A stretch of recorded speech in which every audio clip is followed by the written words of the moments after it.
இல்லை, எங்களை பொறுத்தவரை எங்களுக்கு பாதிப்பு இருக்காது. அதாவது வந்து பார்த்திங்கன்னா, அந்த 41 குழந்தைங்கள் இறந்துட்டாங்க. அப்போ வந்து போயிட்டார். அப்புறம் அவங்க வீட்டு பிரச்சனை ஒன்று இருக்குது. அப்போ இந்த மாதிரியான பிரச்சனைனால அவருக்கு கொஞ்சம் கொஞ்சமாக தான் வந்து அவர் இன்னும் அறியா போலத்தனமாகவே இருக்கிறாரு. எல்லாத்துக்கும் திமுக குற்றச்சாட்டு, எல்லாம் திமுக குற்றச்சாட்டு சொல்கிறாரு. அது வந்து ஒரு மெச்சூரிட்டி இல்லாத அரசியல்வாதியாக இருக்கிறாரு. திடீர்னு எங்கே போகிறாரு, எங்கே போய் அது என்ன மாதிரியான பிரச்சாரத்துக்கு வந்து ரசிகளாக இருக்கக்கூடியவங்க வருவாங்க. அந்த பிரச்சாரத்தை நம்பி ரசிகர்கள் வர்றது இயக்க.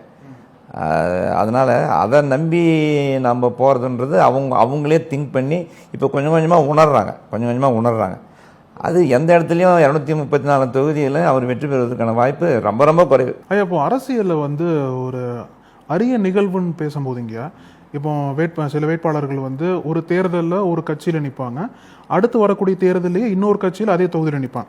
இப்போ உதாரணத்துக்கு நீங்களும் பாப்பிரெட்டிப்பட்டி நிற்கிறீங்க, ஏன்னா போன இதில் வந்து அமமுக சார்பில் நின்னீங்க, இப்போ திமுக சார்பில் நிற்கிறீங்க. அதே மாதிரி ஓபிஎஸ் அவர்களை பார்த்தோம் அப்படின்னா 2021 அதிமுக சார்பு போட்டியில் ஜெயிச்சார், மீண்டும் இப்போ திமுக சார்பாக நிற்கிறார்.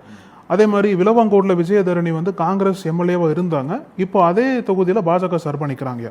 ஸோ இந்த மாதிரி ஒரு 5 ஆண்டுகளுக்குள்ள இந்த மாதிரி வேட்பாளர்கள் இன்னொரு கட்சியை நோக்கி போகிறது, இன்னொரு கட்சி சார்பாக நிற்கிறது மக்கள் இடத்துல எப்படி ஒரு தாக்கத்தை ஏற்படுத்தும்? இல்லை, அது வந்து அவங்களுடைய விருப்பம்.